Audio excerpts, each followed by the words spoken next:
Avant toute chose, la météo du jour, très rapidement, un temps toujours aussi couvert et froid aujourd'hui avec pas mal de pluie dès ce matin et cet après-midi. Un temps en bien maussade aujourd'hui, des températures toujours aussi basses. 9 degrés seulement pour les maximales. Tout à l'heure, on en reparle avec la météo complète après le journal. La première image à la une de cette édition, tout d'abord, c'est le retour de Danny Boone hier dans le Nord pour présenter le film Lolo, signé de la réalisatrice Julie Delpy. Cette comédie romantique rassemble deux quadragénaires issus de milieux totalement opposés, Danny Boone et Julie Delpy, mais on retrouve également à l'affiche Karine Viard et Vincent Lacoste.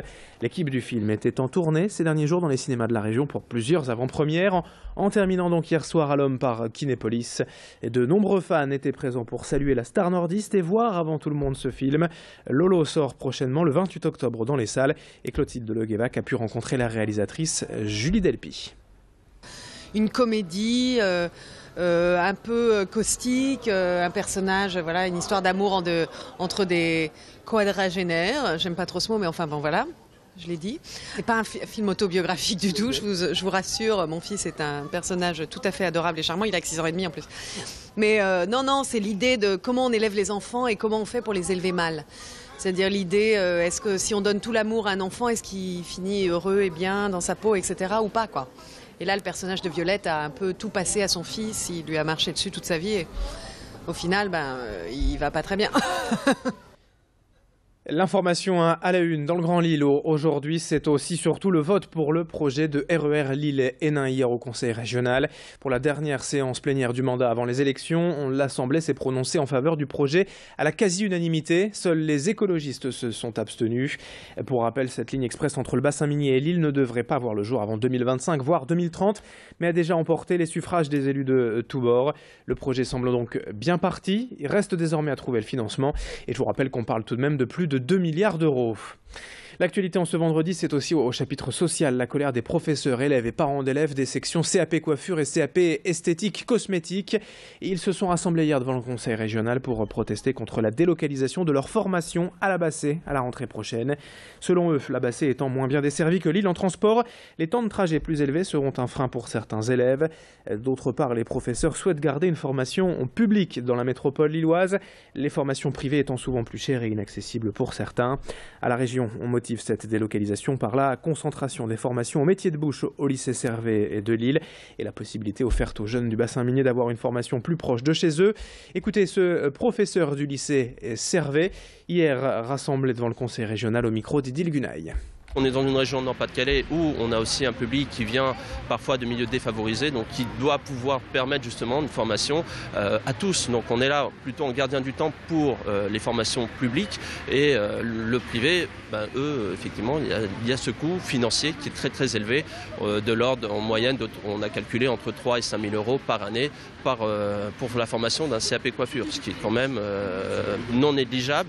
Donc de ce fait-là, effectivement, nous on veut que les jeunes de milieux populaires puissent aussi prétendre à une formation qualitative. On enchaîne avec une image trop vécue en ces derniers temps par les automobilistes lillois, les embouteillages qui n'en finissent plus autour de l'agglomération.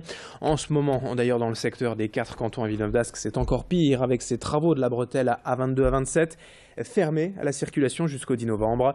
Du coup, matin et soir, c'est toujours la même galère pour les automobilistes, contraints de patienter de longues minutes pour passer cette zone de travaux. Un chantier obligatoire, mais qui a des répercussions sur tous les environs.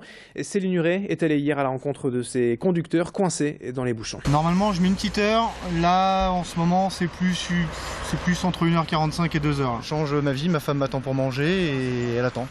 Voilà. Alors là, je m'en vais vers Orchy et du coup, c'est la galère. D'habitude, je prends le train et là, ça n'avance pas du tout. En ce moment, c'est grosse panique. Surtout le soir, au retour. Le matin, ça passe encore. C'est assez correct. Mais le soir, ouais, c'est grosse panique. Bon, il y a des travaux. Alors, on ne peut pas blâmer. Hein. C'est des travaux, c'est pour améliorer. Il faut en passer par là. On a été informés, mais bon, ils auraient pu préparer un peu mieux pour justement éviter ces problèmes qu'on a actuellement. Et puis dans le reste de cette édition, ce vendredi, reportage à l'école lilloise des arts et métiers où se tenait hier le colloque de l'association régionale pour la mobilité électrique. Le but est de favoriser le développement du parc de véhicules électriques dans la région avec notamment l'installation à venir de 3000 bornes de recharge, mais aussi des aides financières pour les acheteurs de véhicules électriques. Des formations seront également proposées bientôt au sein des arts et métiers dans ce domaine. Salariés et demandeurs d'emploi pourront en profiter pour comprendre comment fonctionnent ces bornes de recharge, comment bien les vendre, les installer. Des cours théoriques, techniques débutant en novembre, étalés sur 5 jours, dispensés directement à l'école des arts et métiers et ouverts à tous. Clotilde Leguevac est allée se renseigner. On écoute justement le potentiel d'emploi avec une des responsables des études de la formation lilloise. Les formations donc se déroulent sur 5 jours. 35 heures de formation et les sessions sont ouvertes aux demandeurs d'emploi, aux salariés, donc différentes possibilités de s'inscrire par le biais de Pôle emploi qui peut prendre en charge financièrement les formations. Les demandeurs d'emploi, parce que c'est un marché qui est porteur, et il y a beaucoup de demandeurs d'emploi qui souhaitent se diriger vers des nouvelles emplois en plein essor. Donc il y a de la demande et les formations manquent. Donc c'est pour ça qu'on ouvre ces formations pour les demandeurs d'emploi, soit en formation continue. 7h passées de 21 minutes en direct sur Grand Lille TV. Très bon réveil à toutes et à tous. Belle journée en notre compagnie. Dans un instant, la suite avec la météo et l'infotrafic en temps réel. À tout de suite.